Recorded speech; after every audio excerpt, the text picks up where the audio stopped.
चाहे देश के किसी भी कोने में रहूं, लेकिन जब जब आपके आंदोलन चलते हैं मैं आप लोगों को देखता है। मुझे इस बात का दुख है कि नेताओं के साथ साथ मेरी शिकायत ये समाज से भी है। इतना बड़ा समाज है हमारा उत्तर प्रदेश में, अगर एक बार भी समाज अगड़ाई न लेता तो मुख्यमंत्री जी उसी दिन मान लेते। लेकिन मुख्यमंत्री जी इस बात को समझते हैं कि भाई ये बहुत समझदार लोग नहीं है और इनके लोग भी इनके साथ नहीं है। चाहे इनके ऊपर लाठी चला लो, चाहे इनको गाली देके अपमानित कर दो, चाहे बच्चों के कपड़े फाड़ दो, चाहे मारपीट करो, चाहे अपराध करो, चाहे उठा के फेंक दो, चाहे थाने पकड़वा दो, इनकी कोई सुनने वाला तो है नहीं। देखो, शारीरिक कमजोरी, शारीरिक गुलामी तो हो जाती है, लेकिन आज हम शारीरिक गुलामी के शिकार नहीं, मानसिक गुलामी के शिकार हैं।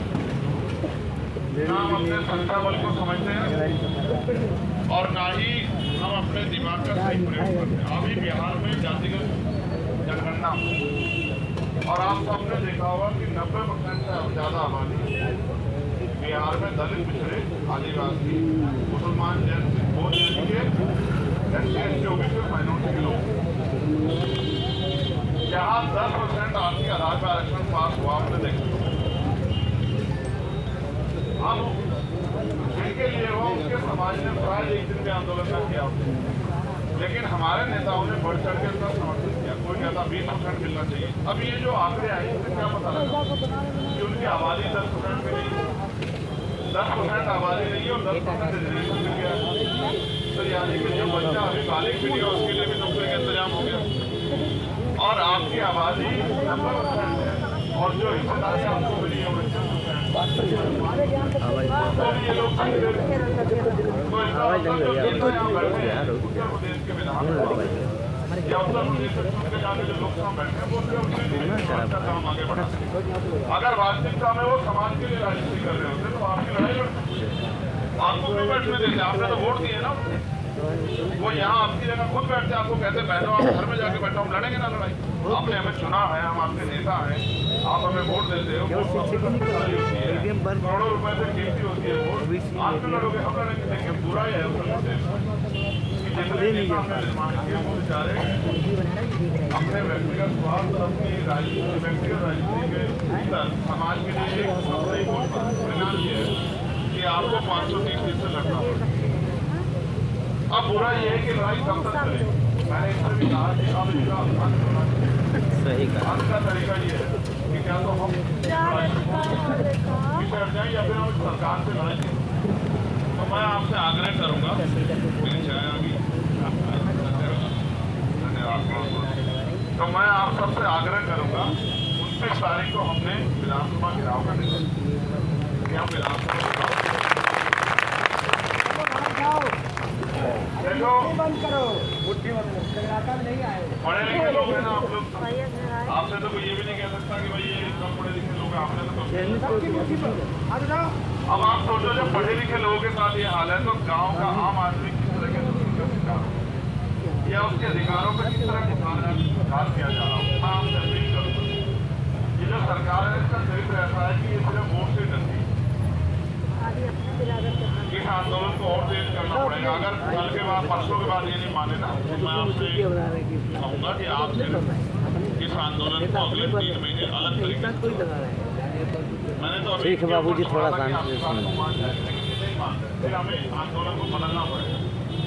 भाई जी आंदोलन से ताकत नहीं मिल रही है, यानी कि दुश्मन हार नहीं रहा, यानी कि हमारा लक्ष्य पूरा नहीं हो रहा है। तो हमें चेक करना चाहिए, एनालिसिस करना चाहिए क्या दिक्कत हो रही है। कब तक बैठे रहोगे आप? आपको तो बैठना चाहिए संख्या बल के आधार पर। विधानसभा में आप बैठ जाइए, आप समझते हो? संख्या बल के आधार पर आपको कहाँ बैठना चाहिए? आप बैठे कहाँ? आपकी संख्या इतनी है उत्तर प्रदेश में कि आपको देने वाला बनना चाहिए, समझ रहे हो? आप कहाँ बैठे हैं कि भाई नोटों वाला भी वोटों वालों से हाथ, क्योंकि नोटों वालों में पैसे है लेकिन हमारे पास वोट, 1 वोट 1 पैसे। तो हम अपनी वोट का सही प्रयोग नहीं करते, इसलिए आज हम इस हालात में, तो हमें अपने लोगों को भी जगाना पड़ेगा। और मेरा विश्वास है, पिछली बार भी हमने इनको मुंह तोड़ जवाब दिया था, इस बार भी हम इनको तोड़ जवाब देंगे। और हम कमजोर नहीं, आप साबित कर देना, रोज तो हम जाते हैं, कमजोर होते हैं करके अंदर ना बैठते बात। लेकिन देखो मेरी बात, इतिहास को याद करो, कभी कभी कुछ लड़ाई खाली गोली से नहीं चली जाती। भाई आप देखो ना, शहीद आजम सरदार भगत सिंह ने 56 दिन भूख हड़ताल की, तब जाके निकम्मी अंग्रेजी सरकार झुकी। अगर पहले दिन उनको एहसास हो जाता कि ये 56 दिन तक लड़ सकते तो पहले दिन नहीं मान जाती। वो आपका हिम्मत, आपकी ताकत चेक करती। और गूंगे बहरे नेता क्या लड़ेंगे आपकी लड़ाई? आप जानते हो वो आपसे फोटो खिंचवाने से भी डरते हैं, आपकी बात तो क्या खाएंगे। मैं आपसे लिख के कहता हूँ, मुझे ऐसा लगता है हम अपनी हालात के जिम्मेदार होते। अगर हम समझदार होते हो, जिम्मेदार से काम लोग, ये हालात बुरा होते। अब 24 का चुनाव आ रहा है, चुनाव नजदीक, आज जितना मतलब अगर आप डटे रहे ना, तो ऐसे जैसे प्रधानमंत्री हाथ जोड़े थे ना, आपको याद है किसानों के आगे, अगर मुख्यमंत्री आपके आगे हाथ ना जोड़े तो मैं राजनीति में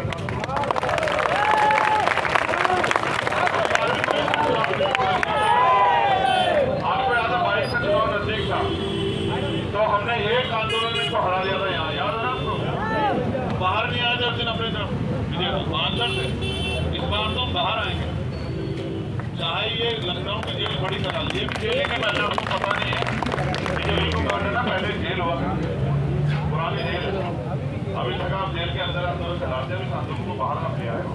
अब इस आंदोलन को 29 तारीख को विधानसभा लेके जाना है, और उसके बाद अब ये गली, गाँव, मोहल्लों में, नगरों में हम इस पर चर्चा कराते हैं और ये बताना कि जो सरकार हमारा संवैधानिक अधिकार हमें दे रही, वो अलग से क्या देगी। ये जो योजना चलाने के बाद पैसा कहाँ से लाते हैं? आप ही के टैक्स का पैसा लौटा रहे हैं, इसलिए आपके भाई पीछे रहिए आप, आवाज नहीं। ठीक है, पुलिस से हमारी कोई लड़ाई नहीं, पुलिस में भी तो नेता बैठना हो बैठ जाओ, बैठ जाओ बीच में। हमारे तकलीफ होती है, वो जो नौकरी करते हैं सरकार भी करते हैं, कल आपकी सरकार होगी, आपसे नौकरी करेंगे, समझते हो? सरकार के अधीन है, सब सरकार के अधीन। आप सरकार के अधीन नहीं हो, आपके द्वारा सरकार बनती है, आप मालिक हो, आप जोड़ लगाओ। हमारे यहाँ एक आंदोलन हुआ तो बैल भी, गाय भी, भैंस भी सब लेके चलेंगे कार्यालय। आंदोलन तो आंदोलन तरीके से हो, बहुत समझदार लोग भी आंदोलन कामयाब नहीं कर सकते। हमारे यहाँ तो चौधरी महेंद्र सिंह टके किसानों के बड़े नेता जब आंदोलन करते तो सब जाकर तो मैं तो आपको कहूँगा एक बार तो उनके आगे तो लड़ना चाहिए, होते समझते। और सब कुछ है हमारे पास, मैं तो इसलिए कम आता हूँ लोगों के बीच में, आपको रखते देख कभी ये कहने लग जाएंगे भाई चुप करिए, आपको चला रहे हैं। भाई आप देखो ना, मेरे पास तो एक व्यक्ति यहाँ होता तो मैं उसको रोज खड़ा कर देता है विधानसभा में, करोड़ से शिक्षक भर्ती के बच्चों को अपने यहाँ दूंगा। आपने मुझे इतनी ताकत दी, अब थोड़ी थोड़ी चीजें ताकत मुझसे कह रहे होते भैया भाई वोट की लड़ाई नहीं है मेरी। आप सोचो मेरे पास कम अवसर होंगे जब मैं आपके बीच में चला गया और मैं मुकदमों जेल से डरता है तो इन्होंने मेरे को गोली चलाई, आप सबको पता लगा होगा। तो मैं तो गोली की परवाह करते हुए अगले दिन 3 दिन बाद फिर खड़ा था। अभी भी कौन सी सुरक्षा है मेरे पास भाई? इनके अगर इनके ऊपर गोली चल जाती तो 10 मिनट में तो अब अकेला। आप समझते हो, मौत एक दिन आएगी, आज दिन आना मौत, ना तो जिंदगी इन्होंने दी ना ये मान सकते, मौत एक दिन आएगी। वो दिल का स्वागत करेंगे सबसे अच्छा, लेकिन अपने लोगों को पढ़ने छोड़ो। जब तुम्हारे ऊपर लाठियाँ पड़ती हैं, तुम्हें अपमानित क्या तकलीफ नहीं होती होगी? जब हम तुम्हें बहन कहते हैं तो हमें तकलीफ नहीं होती होगी? हम तो जिनको जानते हैं उनकी लड़ाई भी लड़ते हैं। तुम्हारे तो बीच में रह गए, तुम्हें तड़पते देखा, लड़ते देखा, तुम्हारे आंसू की वैल्यू समझते हो तुम नहीं, तुम्हें एहसास नहीं होगा। जब भी तुम्हारे ऊपर लाठी उठती है तुम्हें अपमानित किया जाता है, बहुत दर्द होता है। लेकिन क्या करें, अगर ऐसा होता है कि तुम्हारे अधिकार किसी के दफ्तर में रखे होते तो वो दफ्तर चाहे तोड़ के ले आते, एक मुकदमा तो जाता, उसको उठा लेते फाइलों को। लेकिन तुम्हारे अधिकारों के तुम्हारे मुख्यमंत्री बैठे और हमने वोट देके सकते नहीं उनको भाई। अगर हमारे लोग दलित मुख्यमंत्री को वोट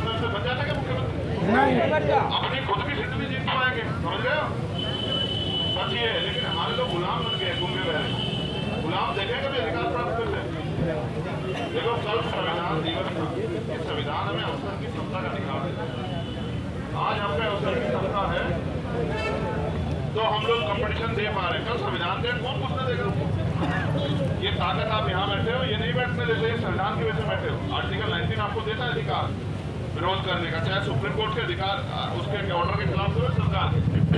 लेकिन याद रखो आप में इतनी बड़ी ताकत है कि आप चाहो तो निजाम बदल मन पक्के करो,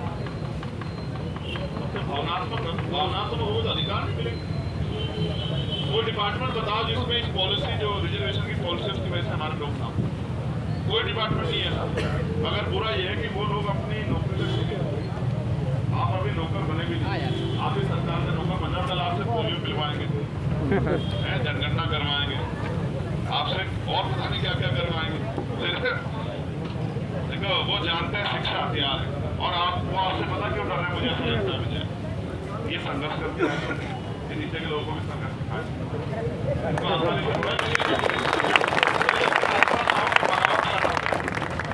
क्योंकि तुम ये बताया था करोगे भी। देखो हमने बहुत शोषण से नौकरी मिली, आपको प्लेस में थोड़े रखे मिली, ठीक है। लेकिन मैं तो कोशिश कर रहा हूँ जिस राजसत्ता बैठ के आपके अधिकारों का हल करें वो राजसत्ता भी दोबारा ये किसी के साथ अन्याय ना कर पाए।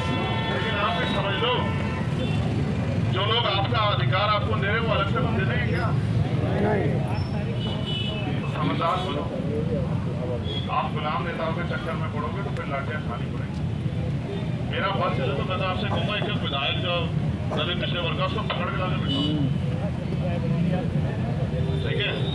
जाओ जो हमारे यहाँ पिछड़े वर्ग के दलित वर्ग के नेता हैं उनके घरों पे जाओ, उनके घरों पे डेरा डालो, चलो भाई खाना पीना मंगाओ। हमारी वोट से तो बने हो, परिवार की वोट से थोड़े बने। उनके घरों पे जाकर बैठो, पहले उनकी कुर्सियाँ खींचो, उनकी खींचेगी ना दूसरों के अपने आप खींच जाएगी। समझते पहले आप जाओ उनके जो आपका खून है, जिन लोगों को आपने शक्ति दी उनके आ जाओ, उनकी कुर्सियाँ पर चलो चलो हमारे साथ बैठो। अगर कोई राजनीतिक व्यक्तियाँ बैठे हो तो नुकसान होगा क्या? चलो फायदा होगा, समझते हो? उसके आपके दिल में प्रेम पड़ेगा उसके प्रति, तो वो क्यों नहीं बैठ रहे हैं आगे? क्या उनका आपका भी वोट का हिस्सा है? भाजपा और उनमें कोई फर्क नहीं है क्या? तो आज आप आजकल में उनके पास जाओ, उनसे भी कोई समर्थन नहीं। और परसों विधानसभा गिराव इतना मजबूत करेंगे हम कि जो विधानसभा के अंदर लोग बैठे हैं वो कान बंद करके बैठे हैं। समझते हो? इतनी शक्ति अर्जित करके आप लोग क्या करोगे? जो हम पे अड़सठ तो हमारे साथ नहीं, ठीक है। और एक मजबूत वो करेंगे नौजवान बल्ली बल्ली का टैक्स पूछ जाएंगे क्या?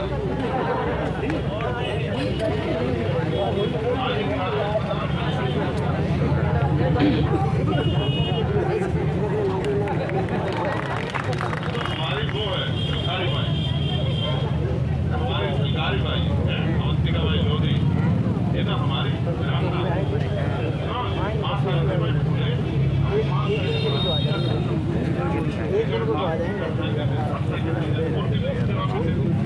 तो 29 तारीख को विधानसभा का घेराव है। कम से कम लाखों लोग जो है लखनऊ की धरती पर उतरेंगे विधानसभा घेराव करने के लिए।